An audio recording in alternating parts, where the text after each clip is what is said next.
El regreso de Carmen Laforet. Era una mala idea, pensó Julián, mientras aplastaba la frente contra los cristales y sentía su frío húmedo refrescarle hasta los huesos, también dibujados debajo de su piel transparente. Era una mala idea esta de mandarle a casa a la Nochebuena, y además mandarle a casa para siempre, ya completamente curado. Julián era un hombre largo, enfundado en un decente abrigo negro.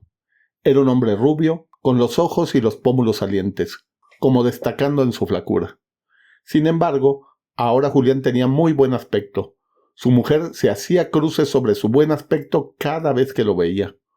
Hubo tiempos en que Julián fue solo un puñado de venas azules, piernas como larguísimos palillos y unas manos grandes y sarmentosas. Fue eso, 2 años atrás, cuando lo ingresaron en aquella casa de la que, aunque parezca extraño, no tenía ganas de salir. Muy impaciente, ¿eh? Ya pronto vendrán a buscarle. El tren de las 4 está a punto de llegar.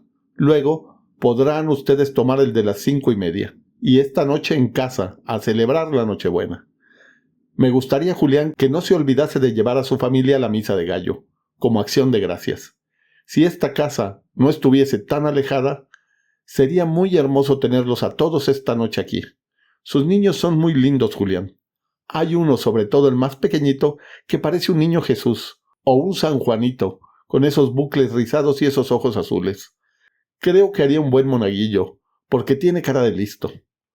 Julián escuchaba la charla de la monja muy embebido. A esta Sor María de la Asunción, que era gorda y chiquita, con una cara risueña y unos carrillos como manzanas, Julián la quería mucho. No la había sentido llegar, metido en sus reflexiones, ya preparado para la marcha, instalado ya en aquella enorme y fría sala de visitas. No la había sentido llegar, porque bien sabe Dios que estas mujeres, con todo su volumen de faldas y tocas, caminan ligeras y silenciosas, como barcos de vela. Luego se había llevado una alegría al verla, la última alegría que podía tener en aquella temporada de su vida.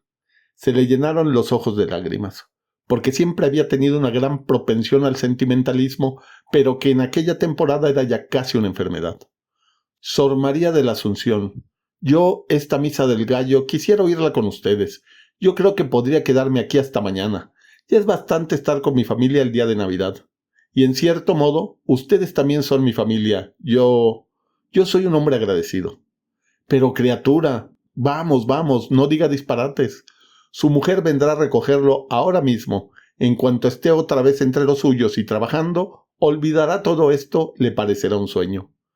Luego se marchó ella también, Sor María de la Asunción, y Julián quedó solo otra vez con aquel rato amargo que estaba pasando porque le daba pena dejar el manicomio.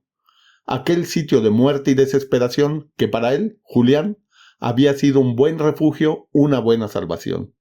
Y hasta en los últimos meses, cuando ya a su alrededor todos lo sentían curado, una casa de dicha, con decir que hasta le habían dejado conducir. Y no fue cosa de broma.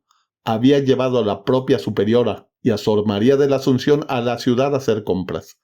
Ya sabía él, Julián, que necesitaban mucho valor aquellas mujeres para ponerse confiadamente en manos de un loco, o un ex loco furioso, pero él no iba a defraudarlas.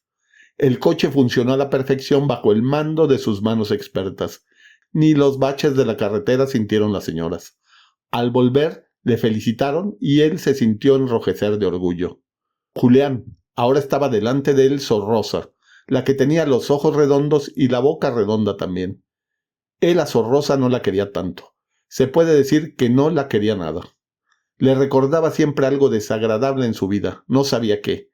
Le contaron que los primeros días de estar allí se ganó más de una camisa de fuerza por intentar agredirla.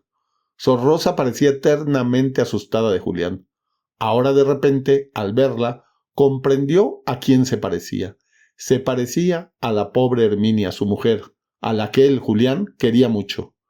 En la vida hay cosas incomprensibles. Sor Rosa se parecía a Herminia, y sin embargo, o quizá a causa de esto, él, Julián, no tragaba a Sor Rosa. Julián, hay una conferencia para usted. ¿Quiere venir al teléfono? La madre me ha dicho que se ponga usted mismo. La madre era la mismísima superiora. Todas la llamaban así. Era un honor para Julián ir al teléfono. Llamaba Herminia. con una voz temblorosa allí al final de los hilos, pidiéndole que él mismo cogiera el tren si no le importaba. «Es que tu madre se puso algo mala». «No, nada de cuidado, su ataque de hígado de siempre. Pero no me atreví a dejarla sola con los niños. No he podido telefonear antes por eso, por no dejarla sola con el dolor». Julián no pensó más en su familia a pesar de que tenía el teléfono en la mano. Pensó solamente que tenía ocasión de quedarse aquella noche, que ayudaría a encender las luces del gran Belén, que cenaría la cena maravillosa de Nochebuena, que cantaría a coro los villancicos. Para Julián todo aquello significaba mucho. «A lo mejor no voy hasta mañana, no te asustes». «No, no es por nada. Pero ya que no vienes, me gustaría ayudar a las madres en algo. Tienen mucho trajín en estas fiestas». «Sí, para la comida sí estaré. Sí estaré en casa el día de Navidad». La hermana Rosa estaba a su lado contemplándolo, con sus ojos redondos, con su boca redonda. Era lo único poco grato, lo único que se alegraba de dejar para siempre. Julián bajó los ojos y solicitó humildemente hablar con la madre, a la que tenía que pedir un favor especial. Al día siguiente, un tren iba acercando a Julián, entre un gris aguanieve navideño, a la ciudad. Iba él encajonado en un vagón de tercera entre pavos y pollos y los dueños de estos animales que parecían rebosar optimismo. Como única fortuna, Julián tenía aquella mañana su pobre maleta y aquel buen abrigo teñido de negro que le daba un agradable calor. Según se iba acercando a la ciudad, según le daba en las narices su olor y le chocaba en los ojos la tristeza de enormes barrios de fábricas y casas obreras, Julián empezó a tener remordimientos de haber disfrutado tanto la noche anterior, de haber comido tanto y cosas tan buenas, de haber cantado con aquella voz que durante la guerra habían aliviado tantas horas de aburrimiento y de tristeza a sus compañeros de trinchera. Julián no tenía derecho a tan caliente y cómoda Nochebuena porque hacía bastantes años que en su casa esas fiestas carecían de significado. La pobre Herminia habría llevado, eso sí, unos turrones indefinibles, hechos de pasta de batata pintada de colores, y los niños habrían pasado media hora masticándolos ansiosamente después de la comida de todos los días. Por lo menos, eso pasó en su casa la última Nochebuena que él había estado allí. Ya entonces, él llevaba muchos meses sin trabajo. Era cuando la escasez de gasolina. Siempre había sido el suyo un oficio bueno, pero aquel año se puso fatal. Herminia fregaba escaleras. Fregaba montones de escaleras todos los días, de manera que la pobre solo sabía hablar de las escaleras que la tenían obsesionada y de la comida que no encontraba. Herminia estaba embarazada otra vez en aquella época, y su apetito era algo terrible.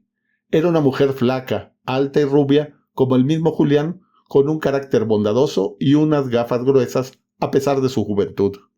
Julián no podía con su propia comida cuando la veía devorar la sopa acuosa y los boniatos. Sopa acuosa y boniatos era la comida diaria, obsesionante, de la mañana y de la noche en casa de Julián durante todo el invierno aquel. Desayuno no había sino para los niños. Herminia miraba ávida la leche azulada que, muy caliente, se bebían ellos antes de ir a la escuela. Julián, que antes había sido un hombre tragón, al decir de su familia, dejó de comer por completo. Pero fue mucho peor para todos porque la cabeza empezó a flaquearle y se volvió agresivo. Un día, después que ya llevaba varios en el convencimiento de que su casa humilde era un garaje y aquellos catres que se apretaban en las habitaciones eran autos magníficos, estuvo a punto de matar a Herminia y a su madre y lo sacaron de casa con camisa de fuerza y... Todo eso había pasado hacía tiempo. Poco tiempo relativamente. Ahora volvía curado. Estaba curado desde hacía varios meses, pero las monjas habían tenido compasión de él y habían permitido que se quedara un poco más, hasta aquellas Navidades. De pronto se daba cuenta de lo cobarde que había sido al procurar esto. El camino hasta su casa era brillante de escaparates, reluciente de pastelerías. En una de aquellas pastelerías se detuvo a comprar una tarta. Tenía algún dinero y lo gastó en eso. Casi le repugnaba el dulce de tanto que había tomado aquellos días, pero a su familia no le ocurriría lo mismo. Subió las escaleras de su casa con trabajo, la maleta en una mano, el dulce en la otra. Estaba muy alta su casa. Ahora de repente tenía ganas de llegar, de abrazar a su madre, aquella vieja siempre risueña, siempre ocultando sus achaques, mientras podía aguantar los dolores. Había 4 puertas descascarilladas, antiguamente pintadas de verde. Una de ellas era la suya. Llamó. Se vio envuelto en gritos de chiquillos, en los flacos brazos de Herminia, también en un vaho de cocina caliente, de buen guiso. «Papá, tenemos pavo». Era lo primero que le decían. Miró a su mujer, miró a su madre, muy envejecida, muy pálida aún a consecuencia del último arrechucho, pero abrigada con una toquilla de lana nueva. El comedorcito lucía la pompa de una cesta repleta de dulces, chucherías y lazos. «¿Ha tocado la lotería?» «No, Julián. Cuando tú te marchaste vinieron unas señoras. De beneficencia, ya sabes tú. Nos han protegido mucho. Me han dado trabajo. Te van a buscar un trabajo a ti también, en un garaje». «¿En un garaje?» «Claro, era difícil tomar a un ex loco como chofer. De mecánico tal vez». Julián volvió a mirar a su madre y la encontró con los ojos llorosos, pero risueña como siempre. De golpe, le caían otra vez sobre los hombros las responsabilidades, angustias. A toda aquella familia que se agrupaba a su alrededor venía él, Julián, a salvarla de las garras de la beneficencia, a hacerla pasar hambre otra vez, seguramente a... «Pero Julián, ¿no te alegras? Estamos todos juntos otra vez, todos reunidos en el día de Navidad. ¿Y qué Navidad? Mira». Otra vez, con la mano, le señalaron la cesta de los regalos, las caras golosas y entusiasmadas de los niños.